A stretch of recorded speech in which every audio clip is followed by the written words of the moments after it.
네, 오늘 함께 나누게 될 말씀의 내용은 영적 경건을 지키는 비밀이라는 내용의 말씀을 가지고 주제를 가지고 한번 말씀을 나누고자 합니다. 영적 경건을 지키는 비밀. 거창한 제목이지만은 아주 중요하고 또 우리의 어떤 자녀 교육이나 또 우리 자신의 신앙에 있어가지고 신앙생활의 성장을 위해서 아주 중요한 내용이기도 합니다. 본문 말씀은 욥기 1장 4절과 5절의 말씀인데요. 한번 본문을 읽어드리겠습니다. 그의 아들들이 자기 생일에 각각 자기의 집에서 잔치를 베풀고 그의 누이 3명도 청하여 함께 먹고 마시더라. 그들이 차례대로 잔치를 끝내면 욥이 그들을 불러다가 성결하게 하되 아침에 일어나서 그들의 명수대로 번제를 드렸으니 이는 욥이 말하기를 혹시 내 아들들이 죄를 범하여 마음으로 하나님을 욕되게 하였을까 함이라. 이런 본문의 내용이고요. 우리나라 그 옛말에 보면요, 3대 거지 없고 3대 부자 없다.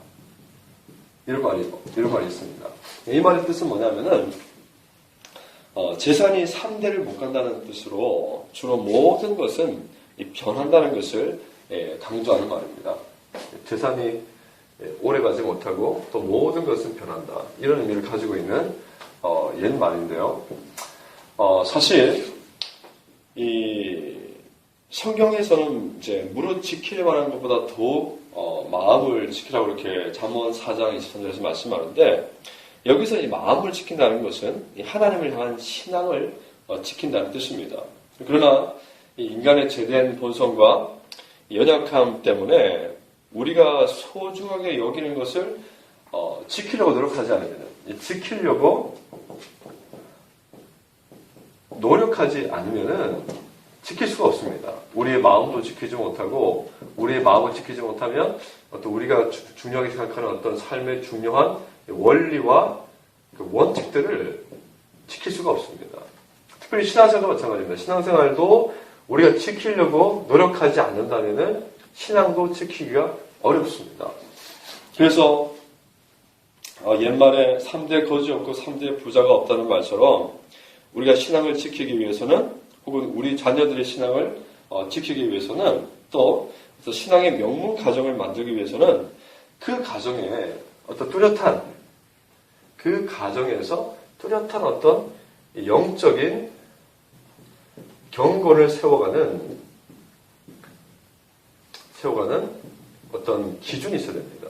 기준, 영적 장치가 필요합니다. 영적 장치.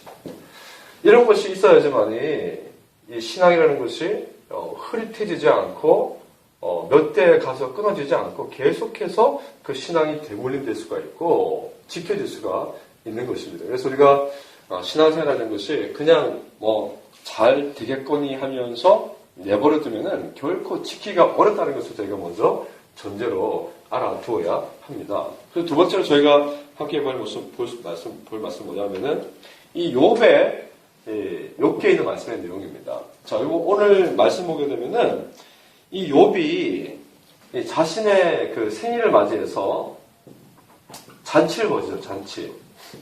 근데 이 잔치를 벌인 다음에 욥이 한 가지 중요한 의미 있는 행동을 합니다. 그게 뭐냐면 그 다음 아침날에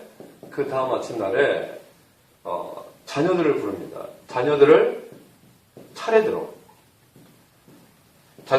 불러서 뭘 하냐면은 이들을 성결케 합니다. 성결케. 자, 성결케 하는 게 무엇이냐면은, 성결케 한다는 것은 우리 어떤 그 죄된 인간, 우리 죄되고 연약한 인간이 하나님 앞에 서기 위한 준비를 하는 것입니다. 하나님 앞에 부끄러움이 없는 모습으로 서기 위해서 준비하는 것이 성결케 하는 것입니다. 성결케 하는 것. 근데 왜 욥이 이와 같이 잔치가 끝나고 난 다음 날에 자녀들을 성결케 하기 위해서, 차례대로 성결케 하기 위해서 불러줬겠습니까? 그 이유가 무엇이냐면, 잔치라는 것이 무엇입니까? 이 잔치 자리에는 술이 있습니다. 잔치를 흥이 돋기 위해서 음식도 많이 마련되어 있고 볼거리가 많겠죠. 자, 그럼 여기서 우리가 이런 어떤 잔치에서 쉬이 일어날 수 있는 게 뭐냐면은 어떤 사람이 가지고 있는 이 탐욕으로 말미암아서 탐식, 식탐이라든지 어떤 탐욕을 인한 여러 가지 것들이 어떤 육체적인 쾌락 이런 것들이 잔치 가운데서 일어날 수 있습니다. 아마 이것을 욥이 본 것 같습니다. 욥은 늘 자신을 하나님 앞에서 자신의 연약함이나 자신의 죄를 살피는 자이기 때문에 이 잔치가 끝난 날에 혹시 자녀들이 잔치를 하면서 이런 어떤 하나님 앞에 마음으로 범죄하고 하나님을 욕되게 했을까 하고 두려워하는 마음이 있었어요. 그래서 잔치가 끝난 다음 날에 바로 아침에 자녀들을 불러서 성결케 하나님 앞에 서기에 부족함이 없도록 성결케 합니다. 그래서 이 자녀들의 숫자대로 명수대로 하나님 앞에 번제를 드립니다. 번제. 근데 이 번제를 드릴 때 성경에서 이 번제가 원문에서 히브리 원문에서 이 번제라고 되어 있는 그냥 이 번제는 짐승을 제물로 태워서 드린 거지 않습니까? 근데 이 번제가 화목제인지 속죄제인지 알 수는 없습니다. 근데 아마 제 생각에는 속죄제일 가능성이 큽니다. 이 욥이 자녀들을 불렀겠죠? 불러서 너희들 잔치에서 혹시라도 하나님 앞에 범죄한 거 없느냐? 마음속으로 하나님 앞에 범죄한 것이 없느냐? 돌이켜봐라 그러고 자녀들이 우리가 어저께 잔치를 벌였을 때 이러이러한 부분에서 하나님 앞에 마음으로 범죄한 것 같습니다. 입술이나 혹은 행동으로 범죄한 것 같습니다. 이렇게 고백할 때에 이 욥이 자녀의 명수대로 하나님 앞에 번제를 드렸습니다. 그래서 하나님 앞에 자녀들이 어떤 죄나 허물이 있었을 때에 그것을 깨끗하게 하기 위해서 욥이 굉장히 신경을 썼다는 것을 알 수가 있습니다. 이것이 참 우리에게 중요한 영적인 힌트를 줍니다. 아주 중요한 영적인 힌트를 줍니다. 그래서 세 번째 우리가 생각해 볼 게 무엇이냐면은 여러분 신앙생활은 좀 극성맞게 해야 한다는 사실입니다. 여기 극성맞다는 그 사전을 제가 찾아보니까 성질이나 행동이 몹시 드세거나 왕성해서 지나치게 적극적인 데가 있다. 사실 극성맞게라는 게 썩 좋은 단어의 의미는 아닙니다. 그래서 우리가 일반적으로 이런 사람들 일반적으로 극성맞은 사람을 부를 때는 별로 좋은 의미는 아닌 것 같아요. 우리가 기억해야 될 게 뭐냐면요, 이 극성맞다는 것이 이런 의미가 있는데 몹시 성질이나 행동이 몹시 드세거나 왕성하고 지나치게 적극적인 데가 있는데, 우리가 지나치게 적극적인 이 어떤 극성맞음, 이 극성맞음이 사실은 제일 이 기업에서 제일 극성맞은 사람이 누구겠습니까? 바로 그 기업의 CEO가 제일 극성맞은 사람이 아니겠습니까? 이 CEO에게는 기업을 살려야 되는 책임도 있고요. 기업을 또 성장시켜야 되는 그런 책임도 있습니다. 그러니까 얼마나 극성맞아야겠습니까? 모든 일에 솔선수범하고 일을 계획하고 비전을 제시하고 하여튼 CEO가 해야 될 일이 참 많습니다. 그래서 이 CEO는 극성맞을 수밖에 없을 것 같아요. 그런데 여러분 우리가 가만히 보면은 이 땅을 우리가 살아가면서 우리 그리스도인 부모님들도 자녀들에게 극성맞을 때가 있습니다. 언제 극성맞습니까? 자녀를 양육할 때에 자녀의 학업을 위해서 성장을 위해서 자녀를 위해 좋은 거라면, 그리고 우리 가족을 위해라면 좋은 것을 위해서는 우리 가족이 잘 되기 위해서는 극성맞게 행동할 수가 있습니다. 근데 여러분 중요한 것은 우리가 자녀를 위해서 영어 가이드 시키고 수학 가이드 시키는데 우리의 신앙을 위해서는 우리가 얼마나 극성맞게 적극적으로 우리가 자녀의 신앙을 케어하기 위해서 돌아보기 위해서 얼마나 노력하는가 하는 것입니다. 그래서 저는 어떤 극성맞음, 물론 욥의 이러한 모습이 극성맞은 모습은 아니지만은 어쨌든 욥은 하나님 앞에서 자녀들이 범죄하지 않기 위해서 늘 살피고 조심하고 어떤 이것이 이런 어떤 욥의 자세가 이 가정의 욥이라는 가정의 영적인 장치였습니다. 자신들의 어떤 경건을 유지하는 영적인 장치였습니다. 그런데 우리에게 과연 이 욥과 같은 영적인 장치가 있는가? 자녀들의 신앙을 유지하고 우리의 신앙을 유지할 수 있는 영적인 장치가 우리에게 이것이 참 중요합니다. 그래서 우리가 이 말씀을 통해서요, 자녀들을 갖다가 나보다도 더 신앙이 좋은 자녀를 키우려고 하면 우리가 어떻게 되겠습니까? 그렇게 하려면은 내가 어릴 때 받았던 신앙 교육보다 한 차원 더 높은 신앙 교육이 필요합니다. 거기는 더 많은 시간 투자가 필요하고요. 거기에는 부모의 관심이 필요합니다. 이런 것들이 종합적으로 일어날 때에 우리의 자녀의 신앙이 성숙해지고 자라는 것이지 그냥 가만히 내버려 둔다고 해서 자녀의 신앙이 결코 자라지가 않습니다. 오히려 도태되는 거죠. 그래서 만약에 우리가 자녀들을 영적으로 훈련시키고 성장시키기를 원한다면은 우리들은 내가 어릴 때 받았던 신앙 교육의 수준보다 더 높은 신앙 교육을 자녀에게 시켜야 됩니다.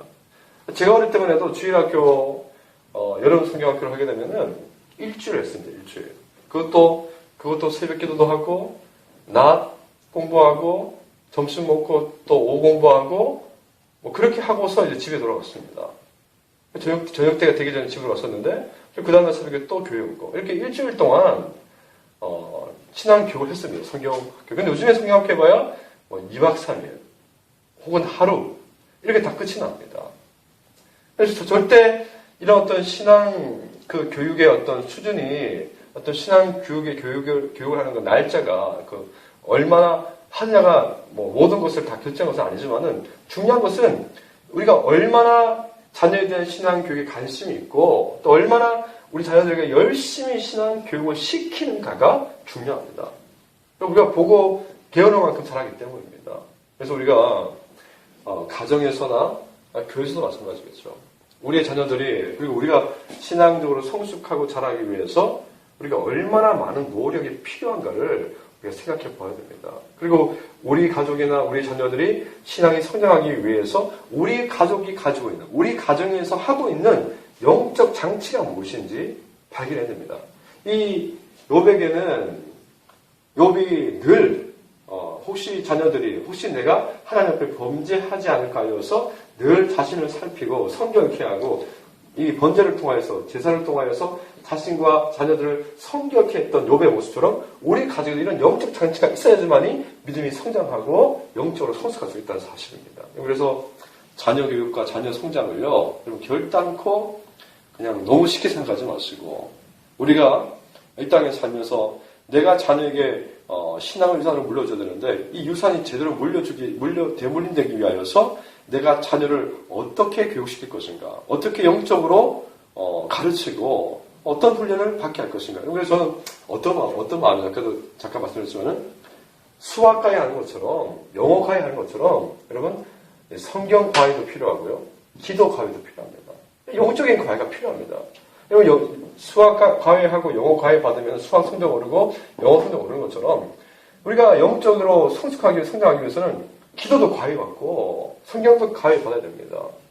이렇게 튜토를 시키는 말이 아니라 과외 선생님을 시키라는 뜻이 아니라 교회에서 하는 어떤 교육이라든지 특별히 또 교육자들이 관심을 가지고 어떤 교육 행사라든지 또 훈련을 할 때 적극적으로 참여시키고 이런 것들이 필요합니다. 교회는 자녀들을 위한 아주 좋은 훈련 프로그램이나 또 영적인 성숙을 위한 또 예배나 수련을 준비하면은 가정에서 적극적으로 참여시키고 이런 것들이 지속돼야지만이 가족의 어떤 신앙생활이나 자녀들의 신앙생활이 성장할 수 있다는 사실입니다. 여러분들 이 욥의 말씀을 곰곰이 욥기 1장 4절과 5절의 말씀을 곰곰이 묵상해 보시면서 과연 우리 가정이 다음 세대로 신앙이 대물림될 수 있는 영적인 장치가 마련되어 있는가 생각해 보시고 또 우리가 얼마나 자녀의 신앙의 성숙과 성장을 위해서 얼마나 많은 노력을 기울이고 있는가 한번 생각해 보시고 그래서 하나님이 정말로 이 가정을 사랑하시고 가정의 자녀를 통하여서 그 신앙이 변질되지 않고 성숙한 자녀의 신앙이 될 수 있도록 하나님 은혜가 부어지기를 간절히 소망합니다.